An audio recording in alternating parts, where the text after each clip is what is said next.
अगर आपका भी इंडियन आर्मी अग्निवीर 2026 का रिजल्ट आ चुका है तो आपके मन में ये अब सवाल उठेगा कि इसका फिजिकल कब होगा। 7 दिन बाद होगा, 15 दिन बाद होगा या 1 महीने बाद होगा। आखिर इसका फिजिकल कब।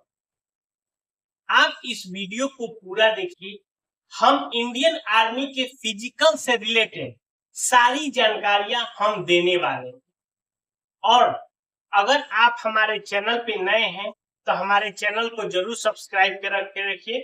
हम आर्मी से रिलेटेड हर एक इंफॉर्मेशन आपको समय समय पर दे देते। जय हिंद। सबसे पहला बात कि जिसका भी इंडियन आर्मी अग्निवीर का रिजल्ट आ गया है उसको हमारी तरफ से बहुत बहुत शुभकामनाएं। आपने एक स्टेप बहुत ही अच्छे से पार कर लिया है जो कि आपका रिटेन एग्जाम।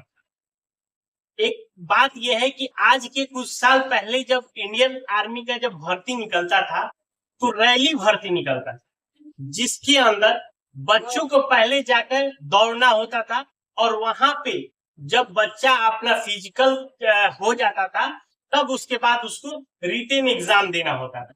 लेकिन अब क्या हो गया है, चूंकि यहाँ पे कॉमन एंट्रेंस एग्जाम के तहत इस पैटर्न को उल्टा कर दिया गया है। यानी कि आपका पहले एग्जाम हो गया, अब आपको फिजिकल की तैयारी करनी है। देखिए मैं बता दूं कि अगर कोई भी बच्चा है जिसका रिजल्ट आ गया है उसके लिए अब आपके पास बहुत ही कम समय बचे हुए हैं।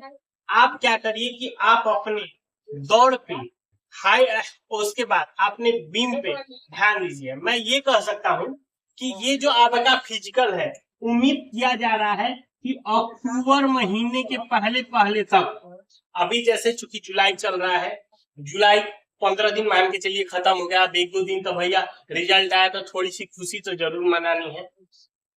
तो उसके बाद जुलाई आधा रह गया, उसके बाद अगस्त सितंबर, ये 2 से 2.5 महीने आपके पास बचे हुए हैं इस फिजिकल की तैयारी कर।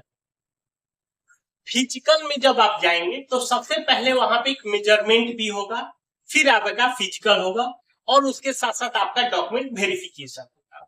डॉक्यूमेंट वेरिफिकेशन में आज मैं आपको नहीं बताऊंगा। जैसे ही इंडियन आर्मी का शेड्यूल आ जाएगा उस समय आपको प्रॉपर एक डिटेल वीडियो बना के डॉक्यूमेंट्स आपको क्या ले जाने हैं उसके लिए बनाऊंगा।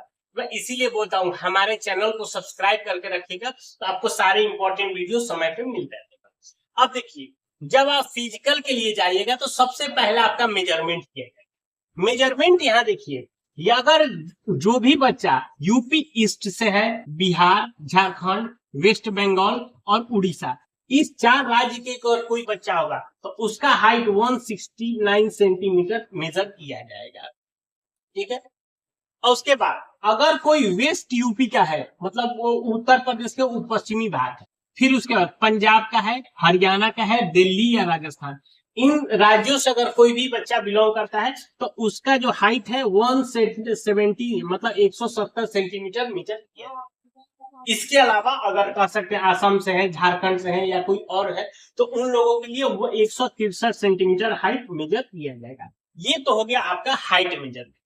तो आप लोग सबसे पहले भैया एक बार जरूर अपना हाइट जाके चेक कर लीजिएगा अभी आपका हाइट कितना है। उसके बाद आती है बारी चेस्ट का।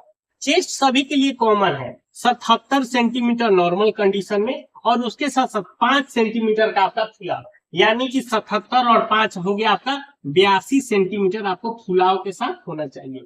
ये आपका 2 चीजें मानी जाएगी। जब आपका मेजरमेंट खत्म होगा तब आएगा आपका फिजिकल की बात। देखिए फिजिकल को अब इन्होंने मार्क्स के रूप में कन्वर्ट कर दिया गया है। मार्क्स के रूप में कैसे है, रनिंग रहेगा 1.6 किलोमीटर 5 मिनट 30 सेकेंड में। अगर जो ये बच्चा इसको कंप्लीट करता है तो इसके पूरे 60 मार्क्स दिए जाएंगे। लेकिन मैं फिर से बता रहा हूं कि कोशिश करिए कि आप इसको 5-5-15 पे तैयार करिए, क्योंकि जब आप 5-30 दिमाग में टारगेट लेके तैयार करेंगे तो वहां पे हो सकता है कि थोड़ा सा आपसे ज्यादा टाइम मिल जाए। तो इसीलिए आप इसको ध्यान में रखिए कि भैया इसको हमें 5-15 में ही कंप्लीट करना है। तब जाके वहां पे अगर थोड़ा सा 2 सेकेंड 10 सेकेंड का ऊपर नीचे होता है तो आप कंप्लीट कर लीजिएगा। दूसरा आता है पुलअप।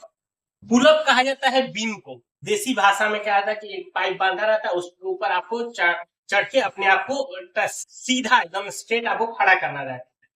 इसका जो मार्क्स होता है वो 40 मार्क्स का होता है, जिसके अंदर 10 आपको पुलअप करने होते हैं। पुलअप में दो चीजें देखी जाती है, एक तो आपका स्टेमिना और आपकी टाइमिंग, कि आप अपने आप के अंदर कितना स्टेमिना है कि आप अपने को सीधे बैलेंस कर सकते हैं। इसमें बहुत सारे लोग थोड़ा सा तिरछा भी होते हैं, तो ये सब चीजें देख लीजिएगा। आपको स्ट्रेट कॉलम की तरह ऊपर और नीचे आना जाना है 10 बार। तो ये दोनों को मिला के यही आपका 100 मार्क्स के हो गया। जिनका अगर 100 मार्क्स होने के बाद अब आता है 9 फीट का डिच।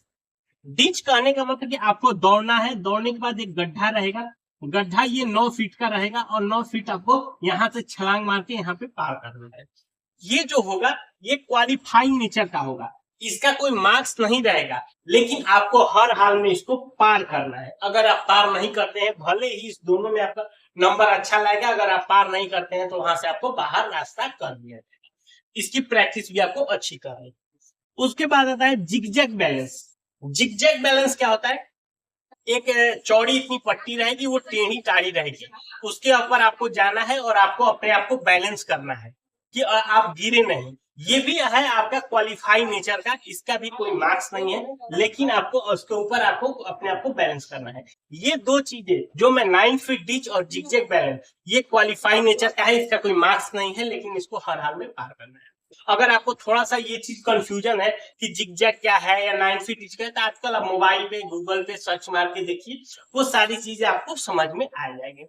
उसके साथ साथ जिस बच्चे का रिजल्ट आ गया है, अगर कोई चाहता है कि देखिए आजकल क्या होता है कि अगर आपको, क्योंकि घर के अगल बगल सब लोग तैयारी कर रहा है, लेकिन इसी से रिलेटेड कहीं कहीं फिजिकल एकेडमीज भी हैं जो वो आपको पूरा आपकी कमियों को निकाल के आपको बताते हैं कि आपके अंदर ये कमी है, आप उस कमी को पूरा करिए ताकि ये सब है। तो आप पूरा, मैं आज से बोल रहा हूँ, आप ईमानदारी से अपने फिजिकल के लिए भैया तैयार करिए।